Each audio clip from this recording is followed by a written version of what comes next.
NDA के लिए आज हमारा फर्स्ट डे है और फर्स्ट डे में आज हम शुरुआत करने वाले हैं मैथ्स का जो फर्स्ट चैप्टर आपके इसमें आएगा। देखो, सबसे पहले आपको ये क्लियर रखना है कि आपको 11th भी पढ़नी है और आपको 12th भी पढ़नी है, ठीक है ना। 11th के भी बहुत सारे टॉपिक है जो बहुत ज़्यादा इंपॉर्टेंट है और 12th के भी बहुत सारे टॉपिक है जो बहुत ज़्यादा इम्पोर्टेंट टॉपिक है, ठीक है ना। तो जैसे अगर आप सभी ने, मैंने सॉल्यूशन डाल रहा हूँ, मैं वीडियो सॉल्यूशन डाल रहा हूँ एनडीए के पेपर के, तो आपने देखा होगा 11th का जो टॉपिक है ट्रिग्नोमेट्री, इसके बहुत सारे क्वेश्चंस आपको देखने को मिल रहे हैं वहाँ पे। तो मैं आपको बता दूँ, अराउंड 30 क्वेश्चंस आएंगे पेपर में।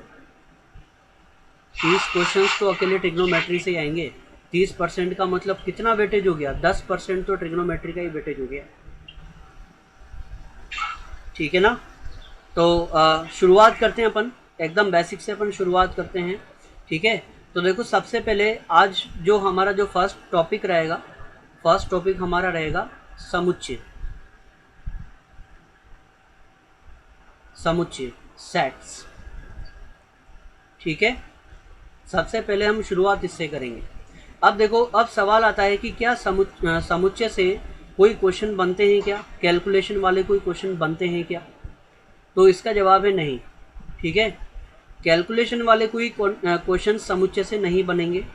समुच्चय में हाँ, ये ज़रूर आ सकता है कि जैसे जो वेन आरेख आपने पढ़ा था, जो हम वापस से डिस्कस करेंगे, वेन आरेख, वेन आरेख से सवाल उठकर आपसे आ सकते हैं।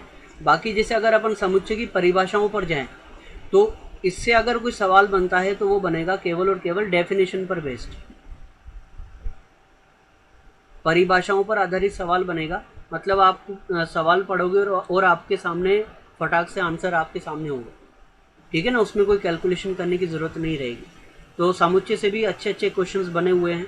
तो किस टाइप के क्वेश्चंस बने हैं वो सब हम बात करेंगे, लेकिन उसके पहले अपन बात कर लेते हैं कि समुच्चय क्या होता है, ठीक है ना। एकदम बेसिक से अपन पढ़ेंगे, ठीक है।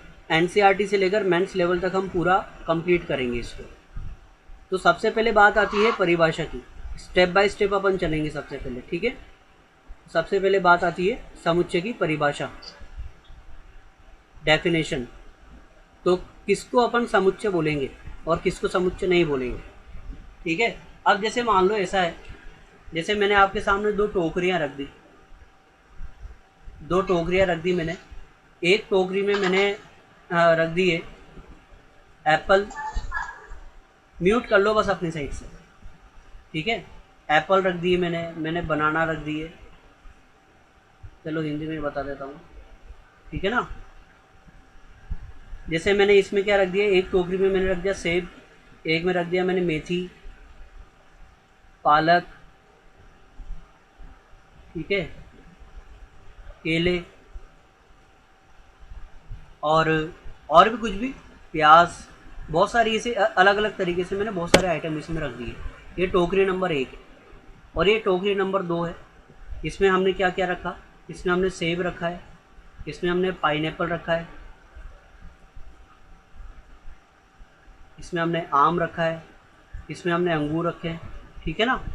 तो अब एक बात मुझे बताओ, जो टोकरी नंबर 2 है, टोकरी नंबर 2 में क्या रखे हुए हैं? फल। तो हम ये बोल सकते हैं क्या कि ये फलों का एक समूह है? लेकिन हम ये जो टोकरी नंबर 1 है ना, इसको हम किसका समूह बोले?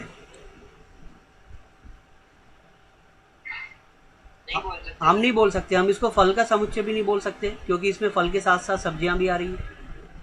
और हम इसको सब्जियों का समूह भी नहीं बोल सकते, क्योंकि सब्जी के साथ साथ क्या आ रहे हैं? फल भी आ रहे हैं, ठीक है। तो मुझे बताओ, क्या क्या ये सुपरिभाषित है क्या? सुपरिभाषित होने का मतलब है कि इस तरीके से परिभाषित हो कि उसका कुछ न कुछ मतलब निकले। तो क्या इसका कोई मतलब निकल सकता है क्या? लेकिन अगर बात करें अपन टोकरी नंबर 2 की, तो टोकरी नंबर 2 में अगर मैं बोलूँगा कि फलों की टोकरी है, तो फलों की टोकरी आते ही आपके दिमाग में सारे फलों के नाम आ जाएंगे। अब हो सकता है उनमें से कुछ फल हो और कुछ फल नहीं हो, लेकिन आएंगे तो सारे फल ही आएंगे, नहीं आएंगे? तो क्या ये सुपरिभाषित है क्या? क्या ये सुपरिभाषित है क्या, बताओ। तो ये तो सुपरिभाषित नहीं है, और टोकरी नंबर 2 सुपरिभाषित है। तो इसका मतलब क्या होगा कि वस्तुओं का ऐसा समूह, ऐसा संग्रह जो इस प्रकार परिभाषित हो कि उसका कुछ अर्थ निकले, क्या कहलाएगा? समुच्चय कहलाएगा। फॉर एग्जाम्पल मैं आपको और अच्छे से बता दूं, जैसे मान लो मैंने बोला कि दुनिया में, पूरी दुनिया की बात कर रहा हूं मैं, ठीक है ना, दुनिया में बुद्धिमान लोगों की संख्या आप बता सकते हो क्या? नहीं बता सकते। तो क्या ये सुपरिभाषित है क्या? नहीं है। तो ये समुच्चय नहीं हुआ, ठीक है ना। अब यहीं पर ही अगर अपन बात करें आपकी क्लास में विद्यार्थियों की संख्या, ये हो सकता है क्योंकि आपकी कक्षा है तो हो सकता है कि उसमें 10 विद्यार्थी हो सकता है 20 हो, या हो सकता है 50 हो, कितने भी हो सकते हैं ना, लेकिन होंगे वही जिनके बारे में आप बता सकते हो, ठीक है। तो विद्यार्थियों की संख्या तो हम बता सकते हैं कक्षा में, लेकिन इस दुनिया में बुद्धिमान लोगों की संख्या हम नहीं बता सकते कितने, ठीक है। तो इसका मतलब ये तो सुपरिभाषित नहीं होगा, लेकिन ये सुपरिभाषित है क्या, बताओ? तो अब देखो यहीं से कॉन्सेप्ट शुरू होता है आपका जो कॉन्सेप्ट है, समुच्चय की जो परिभाषा है वो यहीं से शुरू होती है, ठीक है। अब समुच्चय की परिभाषा पर हम आ जाते हैं कि समुच्चय की परिभाषा क्या बोलती है। तो देखो, वस्तुओं का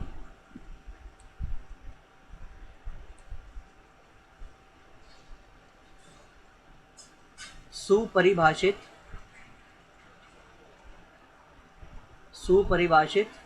संग्रह, वस्तुओं का सुपरिभाषित संग्रह जिसमें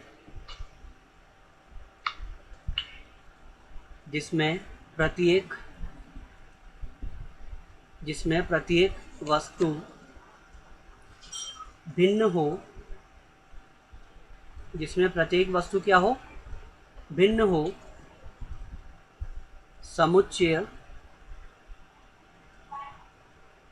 समुच्चय कहलाता है, ठीक है ना। क्या कहलाता है ये? समुच्चय कहलाता है। आपको ये लिखने की जरूरत नहीं है, मैं ये पीडीएफ बनाकर आपको शेयर कर दूंगा, ठीक है ना, फिर आप आराम से लिख लेना इसको, अभी बस आपको समझना है, ठीक है। क्या? हाँ बना लेना अलग से नोटबुक, ठीक है। तो वस्तुओं का सुपरिभाषित संग्रह जिसमें प्रत्येक वस्तु क्या हो, भिन्न हो, क्या कहलाता है बताओ? समुच्चय कहलाता है, ठीक है ना। क्या बोलते हैं उसको? समुच्चय कहलाता है। अब जैसे मान लो कि अभी हमने क्लास की बात की थी, जैसे कि मान लो कि ये कक्षा है, अब इस कक्षा में हम लोग हैं, यहाँ पर मैं खड़ा होकर मैं पढ़ा रहा हूँ आपको, ठीक है ना। पता नहीं वो दिन कब आएगा जब मैं बोर्ड पर आपको खड़े होकर पढ़ाऊंगा, ठीक है, लेकिन जल्दी आएगा ना। और यहाँ पर आप सभी बैठे हुए हो, ठीक है, यहाँ पर आप सभी क्या हो, बैठे हुए हो, ठीक है भाई। तो हम सब इस कक्षा के अंदर है, तो ये कक्षा तो क्या है, संग्रह है। ये कक्षा क्या हो गया, संग्रह हो गया। किसका संग्रह है बताओ? हम सब का संग्रह है, हम सब इसके अंदर है, देखो। तो ये किसका संग्रह हुआ? ये हुआ व्यक्तियों का संग्रह, बोल सकते हैं कि इसको ऐसा। ये कक्षा तो क्या है, व्यक्तियों का संग्रह है। अच्छा, इस व्यक्तियों के संग्रह को क्या बोलेंगे अपन? समुच्चय, क्योंकि सुपरिभाषित है। हमें पता है कि कौन कौन क्लास में बैठा है, और हमें ये भी पता है कि कितने बच्चे बैठे हैं, ठीक है। तो ये तो क्या, एक समुच्चय है। अब यहाँ पर अगर अपन बात करें इस कक्षा के अंदर, जैसे हम लोग बैठे हुए ना, तो हम सब क्या हुए इस समुच्चय के लिए, हम क्या बनेंगे? कोई बता सकता है क्या? अवयव। हम क्या बन जाएंगे? अवयव, ठीक है ना। तो इसका मतलब क्या होगा कि कभी भी अगर समुच्चय की बात होती है तो समुच्चय के अंदर एक तो समुच्चय को प्रदर्शित करने का तरीका आएगा, और दूसरा उसके अवयवों को प्रदर्शित करने का तरीका आएगा, ठीक है। तो अब हम यहाँ पर बात कर लेते हैं कि समुच्चय को किस प्रकार प्रदर्शित किया जाता है। और जैसे मैंने आपको बोला, समुच्चय में कैलकुलेशन पर बेस्ड कुछ सवाल नहीं बनेगा, बहुत कम है, ठीक है, लेकिन हमें सारी परिभाषाएं अच्छे से क्लियर रखनी है, तो इसलिए हमें यहाँ पर इसकी थ्योरी, एक एक पॉइंट हमें थ्योरी का कवर करना पड़ेगा, ठीक है ना। तो देखिए, सबसे इजी है और सबसे शुरुआत इसी से ही होगी आपकी। चलिए, रिटर्न नहीं आएंगे, ऑब्जेक्टिव ही आएंगे बेटा। अब देखो, अब यहाँ पर अपन बात करते हैं, देखो समुच्चय में, तो समुच्चय को किस प्रकार प्रदर्शित किया जा सकता है। तो यहाँ पर अपन लिखेंगे समुच्चय को म्यूट कर लो अपनी साइड से ना, अंग्रेजी वर्णमाला के बड़े अक्षरों से तथा अवयवों को छोटे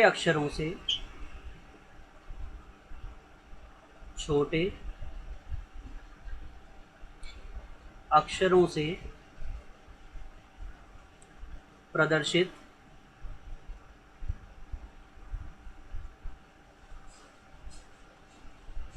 किया जाता है। ठीक है ना। तो इसका मतलब क्या होगा, अर्थात ए, ये तो कोई समुच्चय हो गया, मान लो हमने अपनी तरफ से लिख दिया। ये मंजिला कोष्ठक होता है ना, समुच्चय को हम किस में प्रदर्शित करते हैं, मंजिले कोष्ठक में बंद करते हैं अवयवों को। ठीक है, ये मंजिला कोष्ठक है, इसमें अवयव आ जाएंगे जैसे x1, x2, x3, x4 और इस तरीके से ऐसे बहुत सारे अवयव इसमें आ सकते हैं। तो ये एक समुच्चय हो गया। ठीक है ना।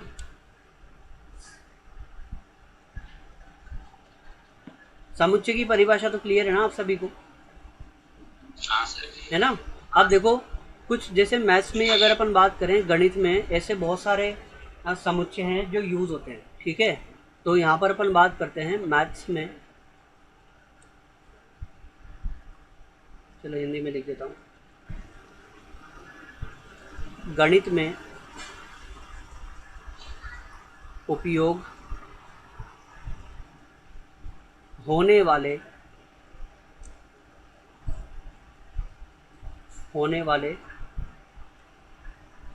समुच्चय, तो देखो गणित में क्या कौन कौन से समुच्चय उपयोग होते हैं।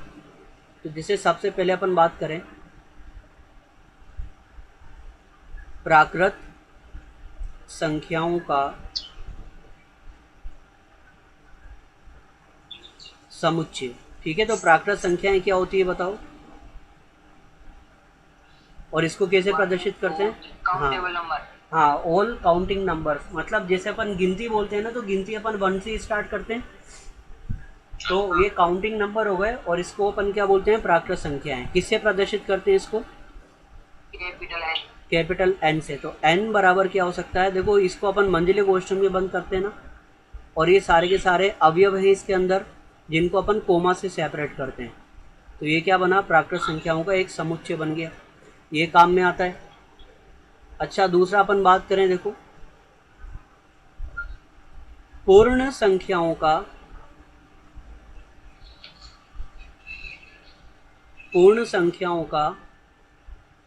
समुच्चय, पूर्ण संख्याओं का समुच्चय। तो पूर्ण संख्याओं के समुच्चय को किससे प्रदर्शित करते हैं बताओ, W से प्रदर्शित करते हैं। देखो ये सारी चीजें मैं आपको पहले ही बता चुका हूँ ना 11th में।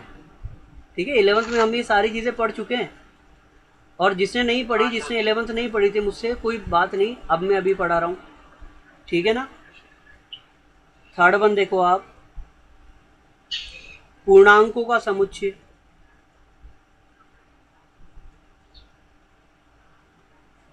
पूर्णांकों का समुच्चय, तो पूर्णांकों के समुच्चय को किससे प्रदर्शित करते हैं बताओ, आई से या फिर जेड से। ठीक है ना। तो पूर्णांक क्या हो जाएंगे, इसमें सारे ऋणात्मक और धनात्मक सब आ जाएंगे, -1, 0, 1, 2 और इसी तरीके से चल रहा है अभी। ठीक है। अच्छा, फोर्थ वन अपन बात करते हैं इसमें, फोर्थ वन अपन बात करते हैं, देखो पूर्णांकों के साथ साथ धनात्मक पूर्णांक, धनात्मक पूर्णांकों का समुच्चय क्या होता है बताओ। धनात्मक पूर्णांकों का समुच्चय क्या होता है, जिसमें शून्य सहित सारे धनात्मक पूर्णांक आ जाएं। तो इसको अपन i प्लस या फिर z प्लस से ही प्रदर्शित करते हैं। प्लस का मतलब है धनात्मक, तो क्या क्या हो जाएगा बताओ, 0 1 2 3 4 और इसी तरीके से आगे चल रहा है। अच्छा, फिफ्थ वन अपन बात करते हैं ऋणात्मक पूर्णांकों का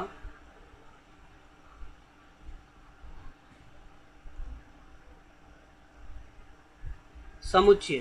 तो ऋणात्मक पूर्णांकों का समुच्चय है, तो इसका मतलब क्या करना है, i माइनस या फिर z माइनस से अपन प्रदर्शित करेंगे, तो इसमें सारे के सारे नेगेटिव नंबर आ जाएंगे और साथ में क्या आ जाएगा, 0 भी आएगा साथ में, ठीक है ना। इस तरीके से चलेगा। लेकिन अगर यहीं पर अपन बात करें अधनात्मक पूर्णांकों की,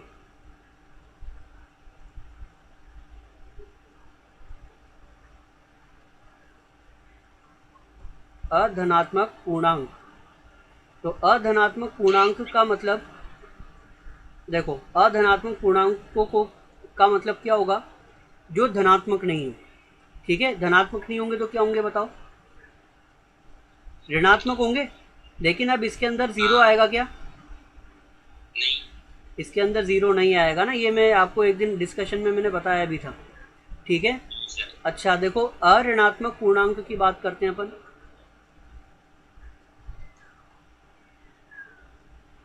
अऋणात्मक पूर्णांक, तो अऋणात्मक पूर्णांक का मतलब जो ऋणात्मक नहीं है, तो क्या आ जाएगा, धनात्मक आ जाएगा। अब इन दोनों में हमने 0 क्यों नहीं लिया, इसके पीछे एक रीज़न है, क्योंकि देखो 0 ना तो ऋणात्मक हो सकता है नहीं धनात्मक हो सकता है। मैं 0 को -0 भी लिख सकता हूँ और मैं 0 को +0 भी लिख सकता हूँ, ठीक है ना। तो इसमें से हम क्या लें, तो इस वजह से इन दोनों के केस में हम 0 नहीं लेते हैं, ठीक है।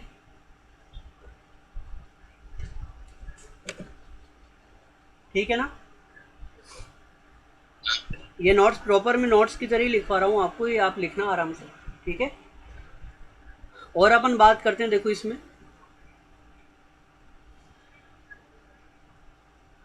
कौन से नंबर का हमने पढ़ा है, 8th नंबर ना। तो 9th नंबर की बात करते हैं। देखो 9th नंबर की बात करते हैं अपन, तो 9th वाले में क्या आ जाएगा, 9th वाले में आ जाएगा जैसे वास्तविक संख्याओं का समुच्चय, वास्तविक संख्याओं का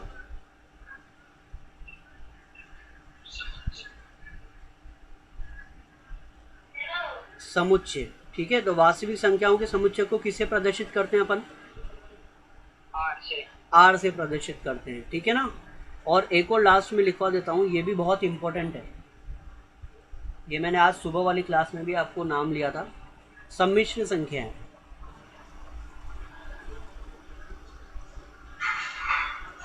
सम्मिश्र संख्याओं का समुच्चय, ठीक है, सम्मिश्र संख्याओं का समुच्चय, तो इसको सी से प्रदर्शित करते हैं। आयोटा तो वो एक ऋणात्मक भाग होता है उसका, ठीक है ना, इसको सी से प्रदर्शित करते हैं अपन, सी से। या फिर सम्मिश्र संख्या को अगर अपन प्रदर्शित करते हैं ना, तो z को थोड़ा सा काट दो, जो स्टैंडर्ड बुक है ना उसमें इस तरीके से प्रदर्शित होता है, जबकि एनसीईआरटी में केवल नॉर्मल z लिखा हुआ है, जबकि होता ऐसा है, z को थोड़ा सा काटना पड़ता है तब जाकर वो सम्मिश्र संख्या को प्रदर्शित करता है, ठीक है ना। अब देखो सर कुछ नाम बोलो, अच्छा मिल जाएगी रिकॉर्डेड, है ना, मतलब कुछ भी नुकसान नहीं होगा, रिकॉर्डेड भी मिलेगी आपको। इस क्लास के नोट्स भी अभी मैं जो लिखवा रहा हूँ ना, ये पीडीएफ में बन जाएगी अभी, और पीडीएफ शेयर करूँगा मैं, है ना, सारी चीज़ें मिलेगी, ठीक है ना। तो समुच्चय की परिभाषा क्या होती है बताओ, वस्तुओं का सुपरिभाषित संग्रह जिसमें प्रत्येक वस्तु भिन्न हो, समुच्चय कहलाता है, ठीक है ना। प्रत्येक वस्तु क्या होनी चाहिए, देखो यहाँ पर भिन्न होनी चाहिए, एक चीज़ ये भी आपको क्लियर रखना है, प्रत्येक वस्तु भिन्न होगी, और समुच्चय में जो अवयव होंगे ना उसको अपन मंझले कोष्ठक से बंद करेंगे। कई बच्चे ऐसे बना देते हैं, तो ये पाप है, पाप नहीं करना, पुण्य करो, है ना। पुण्य करो पाप मत करो बस, ठीक है भाई। तो ऐसा नहीं करना है। अब देखो इसके बाद हमने क्या देखा, हमने मैथ्स में यूज होने वाले कुछ समुच्चय पढ़े, जैसे कि देखो यहाँ पर प्राकृत संख्याओं का समुच्चय है, पूर्ण संख्याओं का समुच्चय है, ये सारे के सारे अपन ने डिस्कस किए अभी तक, ठीक है ना। और देखो इस चैप्टर से मैं आपको पहले ही बोल चुका हूँ, थ्योरेटिकल बेस्ड क्वेश्चन बनेगा, कॉन्सेप्चुअल बेस्ड क्वेश्चन बनेगा, कोई न्यूमेरिकल टाइप का इसमें से नहीं बनेगा। अगर न्यूमेरिकल आ भी गया तो वेन आरेख में आएगा, तो वो अपन पढ़ेंगे बहुत अच्छे से डिटेल में, ठीक है। अब देखो कुछ एनसीईआरटी बेस्ड अपन एग्जाम्पल इसमें देख लेते हैं। एनसीईआरटी बेस्ड क्वेश्चंस, ठीक है, मतलब जो परिभाषा पर आधारित है, परिभाषा पर आधारित सवाल क्या होंगे। तो जैसे अब देखो सबसे पहला क्वेश्चन मेरा है, आप बताना कि क्या ये समुच्चय प्रदर्शित करेगा या नहीं, है ना। तो निम्न में से कौन सा कथन, निम्न में से कौन सा कथन एक समुच्चय है, ठीक है, ये आपको बताना है। तो देखो सबसे पहला इसमें अपन बात करें तो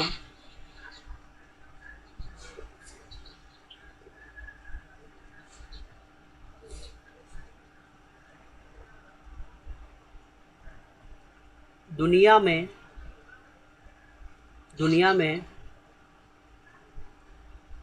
जीव जंतुओं की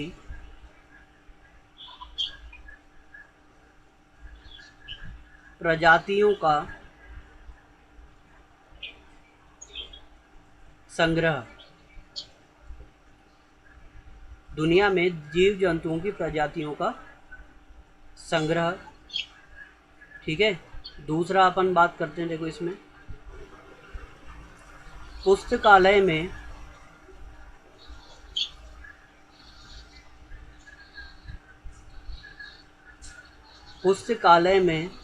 संग्रहित, म्यूट कर लो बस, अपनी साइड से म्यूट कर लो। पुस्तकालय में संग्रहित पुस्तकों का संग्रह, ठीक है। मुझे बताओ सबसे पहला स्टेटमेंट, दुनिया में जीव जंतुओं की प्रजातियों का संग्रह, क्या ये समुच्चय है क्या? नहीं, नहीं है सर। क्यों नहीं है? नहीं है सर। है सर, है नहीं है। क्यों है और क्यों नहीं है, दोनों का जवाब दो। दुनिया में बहुत सारे जीव जंतु हैं। हाँ जिनकी हमें पता ही नहीं है। हाँ, उनका संग्रह किया जा सकता है। उनको संग्रहित किया जा सकता है, लेकिन देखो क्या होता है, पवन का कहना सही है, जो प्रजातियां हैं ना, मतलब दुनिया में आज भी ऐसी कई प्रजातियां हैं जो ढूंढी नहीं गई हैं, जो मिली नहीं है, लेकिन है, ठीक है। तो दुनिया की बात कर रहे हैं, पर ऐसी बहुत सारी प्रजातियां हैं, जीव जंतुओं की बहुत सारी प्रजातियां हैं, तो वो एक अभी परिभाषित नहीं है, सुपरिभाषित नहीं है ये। अगर आपसे यहाँ पर बोला जाता कि शेर की कितनी प्रजातियां होती है, उनका संग्रह बताओ, तो आप बता देते कि शेर में की कितनी प्रजातियां हैं। आपसे कोई बोल देता कि पक्षियों की प्रजातियां बताओ, तो पक्षियों की जो परिभाषित हो गई वो अपन बता देंगे। लेकिन अभी तो ऐसे बहुत सारे जीव जंतु हैं जिनकी प्रजातियां अभी परिभाषित ही नहीं हुई, तो उनको कैसे बताओगे? सर पक्षी, सर हाँ, पक्षियों की परिभाषा है क्या? नहीं, पक्षियों की मतलब ये है कि जो जो पक्षी अभी हैं, ठीक है, जिन पर रिसर्च हो चुकी है, उनके बारे में तो अपन बता ही सकते हैं। लेकिन अब जीव जंतुओं में तो बहुत सारे जीव जंतु आ गए, कई जीव जंतुओं के तो नाम ही हमें नहीं पता। सर इसके लिए बताइए क्वेश्चन, क्या 11th की बुक में था, हाँ हाँ, उसमें तो बता रखा है समुच्चय।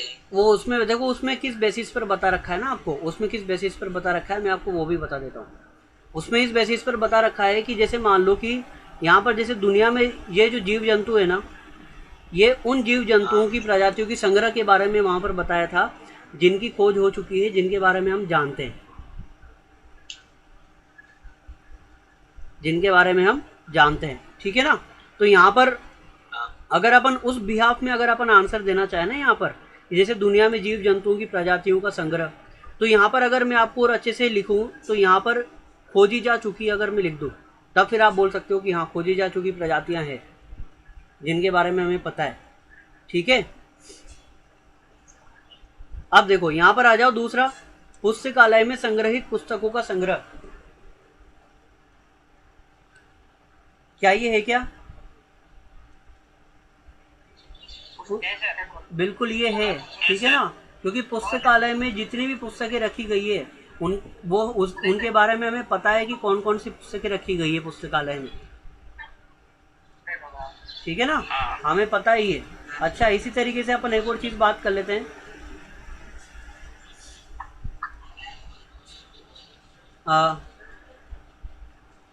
संसार में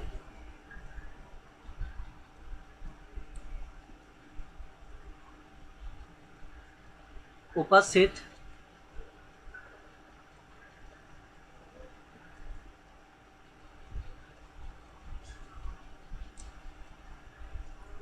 जुड़वा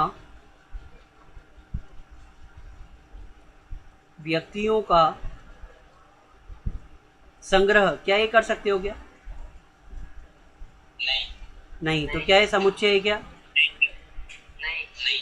ये समुच्चय नहीं है। क्लियर है क्या? हाँ सर। है ना, ये समुच्चय नहीं है। ठीक है भाई,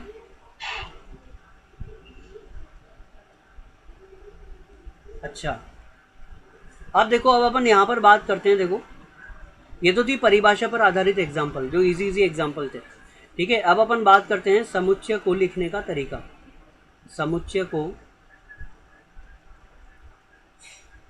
प्रदर्शित, चलो आवाज ही नहीं आ रही।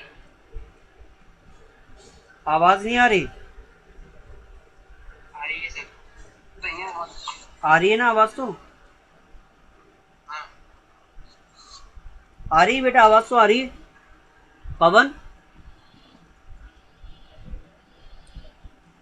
समुच्चय को प्रदर्शित करने की विधियां।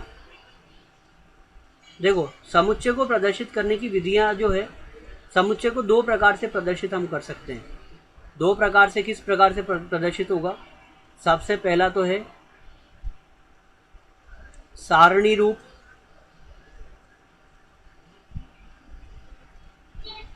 और दूसरा है निर्माण रूप, समुच्चय निर्माण रूप। सर मेरी आवाज ही नहीं आ रही। आपकी, ऐसा करो बेटा, वापस कनेक्ट करो।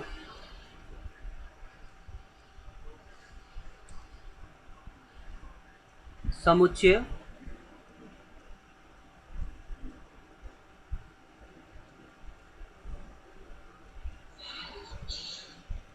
निर्माण रूप, ठीक है ना। ये जो सारणी रूप, क्या इसको रोस्टर रूप भी कहते हैं। हाँ हाँ, वही मैं लिखवा रहा हूँ यहाँ पे। ठीक है ना, जो सारणी रूप है ना, इसका दूसरा नाम क्या है? इसका दूसरा नाम है रोस्टर रूप। ठीक है ना, इंग्लिश में अगर अपन बात करें तो इसको रोस्टर फॉर्म, और सारणी का मतलब है टेबुलर फॉर्म। ठीक है, इस तरीके से बोलते हैं। और यही बात करें अपन समुच्चय निर्माण रूप को, तो इसको इंग्लिश में बोलते हैं अपन सेट बिल्डर फॉर्म। ठीक है ना, क्या बोलते हैं इसको? Set builder form. ठीक है, तो दो तरीके से अपन समुच्चय को प्रदर्शित कर सकते हैं। पहला तरीका है सारणी रूप, और दूसरा तरीका क्या है? समुच्चय निर्माण रूप। ठीक है, तो देखो अब इसमें अपन सबसे पहले बात करेंगे कि सारणी रूप में किस प्रकार प्रदर्शित किया जाता है। ठीक है, सबसे जो पहला रूप है ना, वो है रोस्टर रूप या सारणी रूप।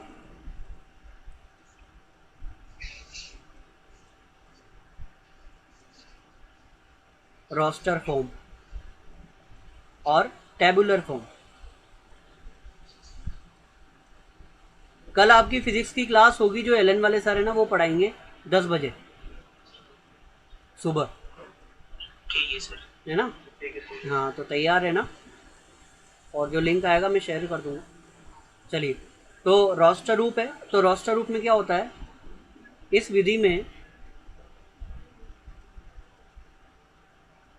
विधि में समुच्चय के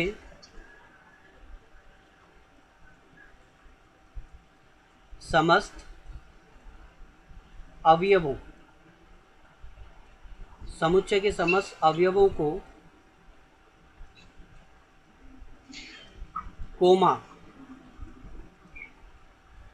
कोमा से पृथक करके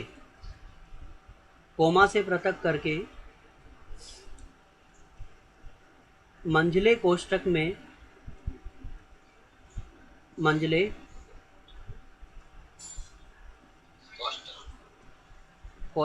में लिखा जाता है।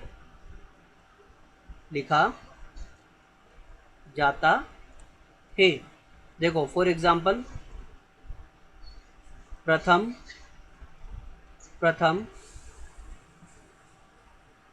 पांच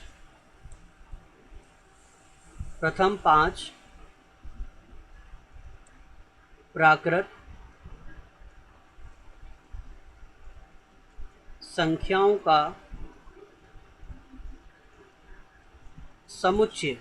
तो प्रथम 5 प्राकृत संख्याओं का समुच्चय, तो a बराबर क्या हो जाएगा बताओ? 1 2 3 4 5। तो देखो यहाँ पर हमने क्या किया है, इन अवयवों को कोमा से सेपरेट किया है और मंझले कोष्ठक में बंद किया है। तो इस विधि से अगर आप समुच्चय को लिखोगे तो ये कौन सी विधि हो जाएगी? रोस्टर रूप या set builder form, sorry tabular form. ठीक है ना? ठीक है सर। क्लियर है क्या ये चीज? और देखो, और एक और अपन एग्जांपल इसका एक और लिख लेते हैं। एक और एग्जांपल आप देख लो।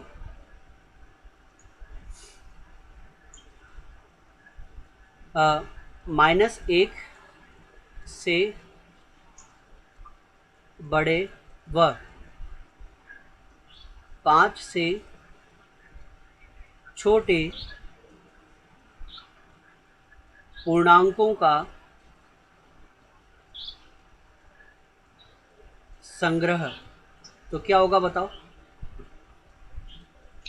-1 से बड़े पूर्णांक और 5 से छोटे पूर्णांक क्या क्या हो सकते हैं? 0 1 2 3 4, बस यही है। तो ये क्या हो गया? ये कौन सा रूप हो गया? ये हो गया रोस्टर रूप, जिसमें हम क्या करते हैं, प्रत्येक अवयव को कोमा से पृथक करके लिखते हैं। क्लियर है क्या ये चीज? हाँ सर। ठीक है ना? यहाँ तक के नोट्स मैं अभी आपको शेयर करता हूँ, ठीक है ना? और इसके आगे वाली क्लास में कल मैं सेट बिल्डर फॉर्म पढ़ाऊंगा आपको, ठीक है? सेट बिल्डर फॉर्म कल वाली क्लास में पढ़ाऊंगा मैं।